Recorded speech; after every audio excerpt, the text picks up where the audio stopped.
Hay algo que te han ocultado toda la vida. No con violencia. No con censura. Con algo mucho más sofisticado, con el ruido. Con la distracción constante. Con el miedo convertido en religión, en noticia, en deuda, en culpa. Y lo que vas a escuchar en los próximos minutos no es una teoría espiritual más. Es la pieza que falta. La que explica por qué, sin importar cuánto busques, cuántos libros leas, cuántas veces reces o medites, sientes que algo fundamental todavía no encaja. Porque la verdad más incómoda no es que Dios no exista. Es que te enseñaron a buscarlo exactamente donde no está. Detente un momento y piénsalo. Miles de años de civilización. Pirámides, catedrales, mezquitas, guerras santas, inquisiciones, cruzadas. Todo construido sobre una sola premisa: lo divino está allá afuera, y tú, aquí abajo, tienes que merecerlo. Tienes que ganártelo. Tienes que suplicarlo. Tienes que pagar por el acceso a través de intermediarios que decidieron que ellos saben más que tú sobre tu propia alma. ¿Y si esa premisa entera fuera falsa? No estoy hablando de ateísmo. Estoy hablando de algo radicalmente más profundo. Estoy hablando de la posibilidad de que lo que llamamos Dios no sea una entidad que vive en un cielo distante esperando tu comportamiento, sino la frecuencia base que sostiene toda existencia. El código invisible que convierte el vacío en materia, el caos en forma, el silencio en conciencia. Y si eso es verdad, entonces el problema no es que estés desconectado de lo divino. El problema es que te programaron para vibrar tan bajo que ya no puedes percibirlo. Pero espera. Porque esto se pone más profundo todavía. Los hermetistas del antiguo Egipto, custodios de lo que probablemente es el sistema de conocimiento más antiguo del planeta, dejaron grabado en sus textos sagrados un principio que no fue diseñado para el pueblo general. Fue protegido durante siglos. Y dice esto: el todo es mente. El universo es mental. Cuando lo leí por primera vez lo traté como metáfora poética. Hasta que comencé a cruzarlo con lo que la física cuántica lleva décadas insinuando sin atreverse a decirlo demasiado alto. El neurocientífico Donald Hoffman, de la Universidad de California, publicó algo que sacudió los cimientos de su campo. Propuso, con modelos matemáticos, que la realidad que percibimos no es objetiva. No es el mundo tal como es. Es una interfaz.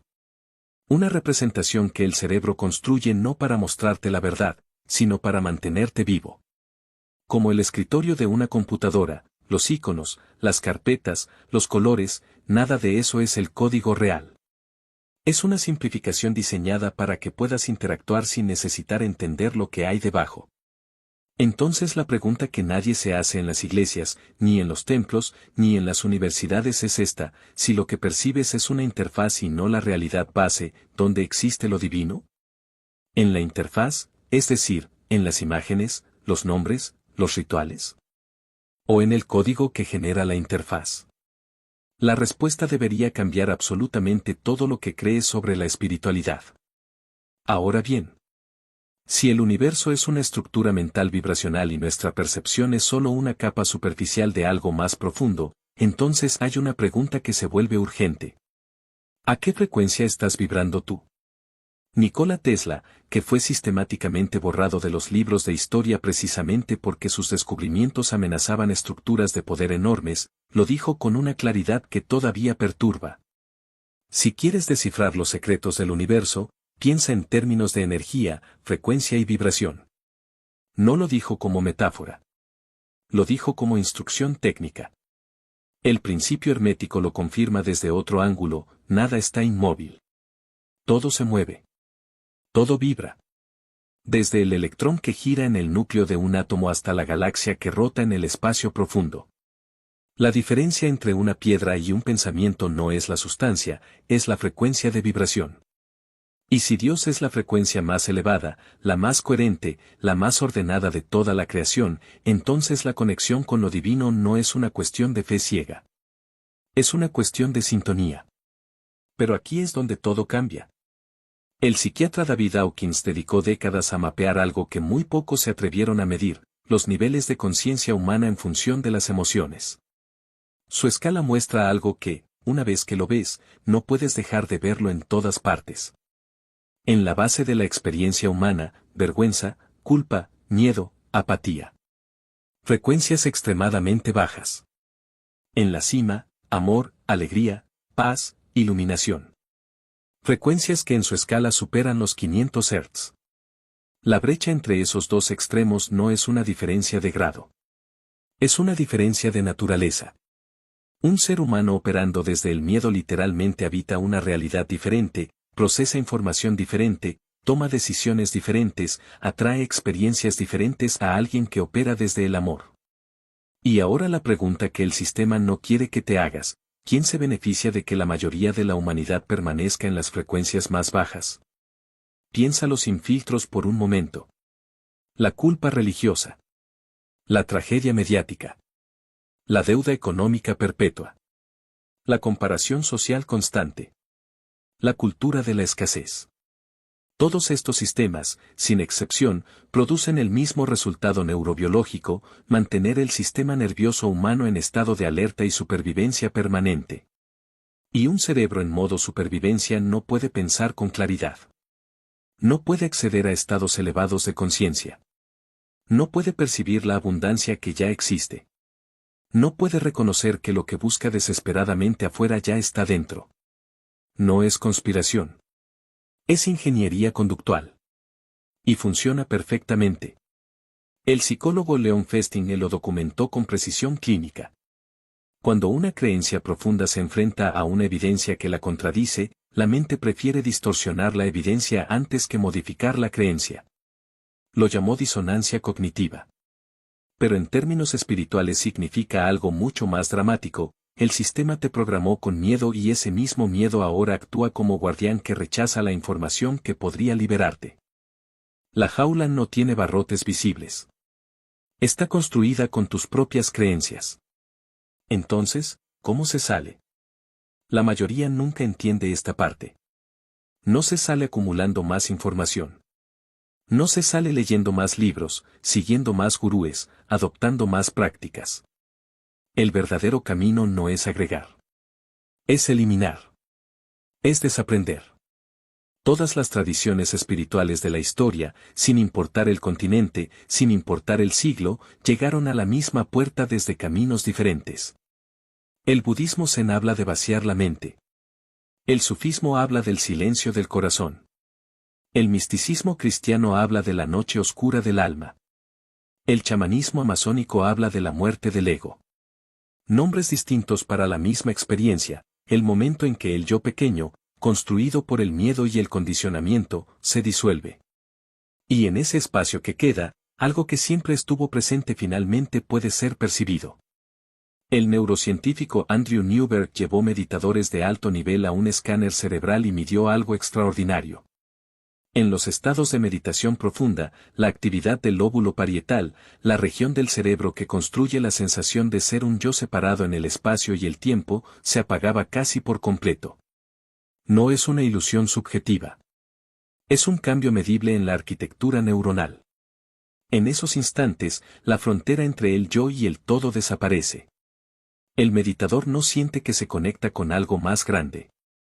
Siente que siempre fue eso más grande y que la separación era la ilusión. En términos de física cuántica, es sintonizarse con la frecuencia base del universo. En términos espirituales, es lo que los hindúes llamaron Brahman, lo que los sufíes llamaron Faná, lo que los místicos cristianos llamaron unión divina. La misma experiencia.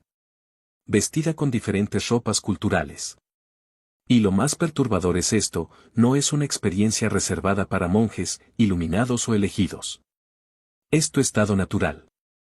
La separación que sientes es el ruido. El silencio es la señal. Ahora, el sonido. En el Evangelio de Juan hay una frase que durante siglos fue interpretada en términos teológicos pero que ahora resuena de una manera completamente diferente: en el principio era el Verbo. Y el Verbo era Dios. ¿Y si ese verbo no fuera una palabra hablada sino la primera vibración? ¿La frecuencia original de la que emergió toda la creación?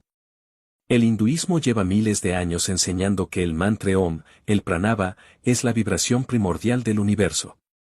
No un símbolo religioso. Una frecuencia específica. Un patrón vibracional que cuando es reproducido con suficiente coherencia, produce algo medible en el cuerpo y en la mente. La cimatología, el estudio científico de cómo el sonido organiza la materia, demostró algo que visualmente es imposible de ignorar. Cuando una superficie con arena o agua es sometida a diferentes frecuencias sonoras, la materia se autoorganiza en patrones geométricos precisos. Frecuencias bajas, formas caóticas, irregulares, inestables. Frecuencias altas, geometría perfecta, la flor de la vida, los patrones del copo de nieve, las espirales de la naturaleza. No es magia. Es física. Y significa algo que la mayoría nunca se para a considerar. El estado emocional en el que vives, la frecuencia en la que tu mente y tu cuerpo operan de manera habitual, está literalmente organizando o desorganizando la estructura de tu realidad. Tu biología. Tus relaciones. Las decisiones que tomas. Las oportunidades que puedes o no puedes percibir. Vibración baja, caos, enfermedad, conflicto, escasez percibida. Vibración alta, coherencia, claridad, salud, abundancia natural. No como metáfora. Como principio físico. Y el portal más poderoso para elevar esa frecuencia no está donde la espiritualidad convencional te indica. No está en el cerebro. Está en el corazón. El Instituto eHeartMath lleva décadas documentando algo que la medicina convencional tardó en asimilar. El corazón no es simplemente una bomba. Es el órgano electromagnético más potente del cuerpo humano. Genera un campo que es 5000 veces más intenso que el del cerebro. Y ese campo no solo rodea tu cuerpo, interactúa con el entorno, con otras personas, con el tejido de la realidad a tu alrededor. Cuando activas emociones de alta frecuencia, gratitud genuina, amor incondicional, aprecio profundo, el corazón entra en un patrón rítmico conocido como coherencia cardíaca. Y en ese estado suceden cosas que la fisiología convencional no termina de explicar. El sistema nervioso se regula. La claridad mental aumenta. La inmunidad mejora. La intuición se agudiza. Pero más importante que todo eso, la información que tu campo electromagnético irradia al universo cambia. Si Dios es la frecuencia y tu corazón es el transmisor más poderoso de tu sistema, entonces la conexión divina no se activa a través de la súplica. No se activa desde la posición del indigno que ruega al poderoso. Se activa desde la coherencia de quien se reconoce como parte de la misma sustancia de la que está hecho todo. Dejas de pedir permiso para existir. Y comienzas a emitir la frecuencia de lo que ya eres. Lo que sucede después altera completamente la percepción. El místico del siglo XX Neville Goddard, que influyó en más mentes de las que la historia oficial registra, reducía toda su enseñanza a una sola instrucción: no pidas. Sé. No visualices desde afuera. Habita desde adentro la frecuencia de lo que deseas con tal convicción que tu sistema nervioso no perciba diferencia entre lo imaginado y lo real.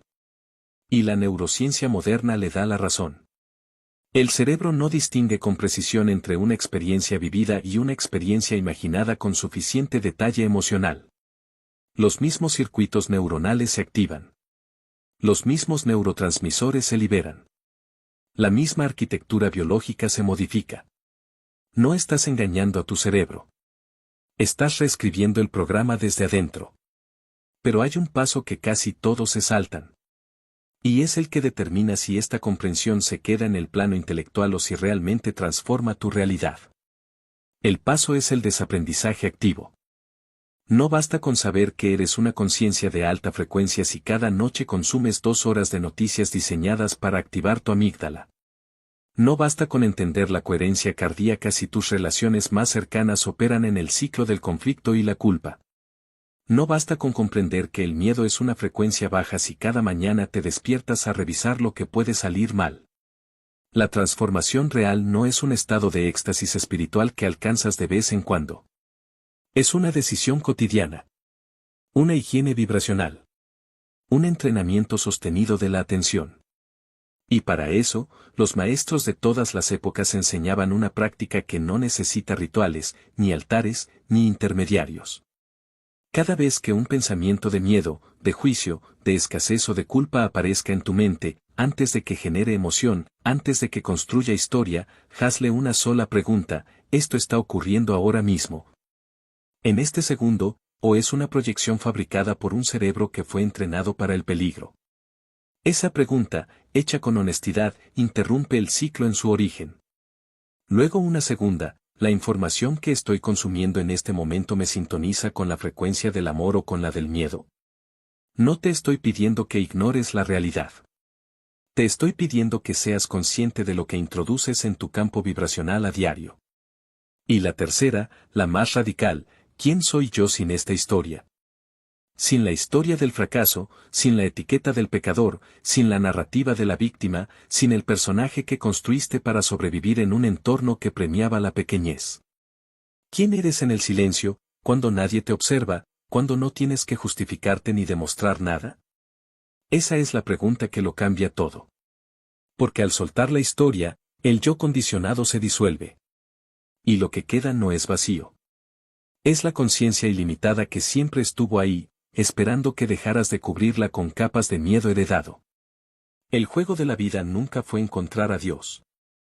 Fue recordar que nunca estuviste separado de Él.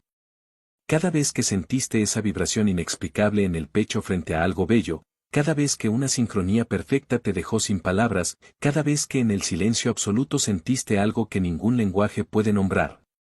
Eso no era imaginación. Eso era la frecuencia reconociéndose a sí misma. El universo no te está probando. No está llevando la cuenta. No está esperando que seas suficientemente bueno. El universo simplemente es, y tú eres una expresión consciente de ese ser. La pregunta nunca fue si merecías la conexión. La pregunta fue si finalmente ibas a dejar de creer que no la merecías. Una vez que esa creencia cae, nada vuelve a ser igual. No porque el mundo cambie de golpe, sino porque el observador cambia. Y como te enseñó la física cuántica, cuando el observador cambia, la realidad que observa no puede permanecer igual. Hay un último umbral. Y es el más difícil. Porque despertar no es alcanzar un estado permanente de iluminación donde todo es luz y todo es fácil.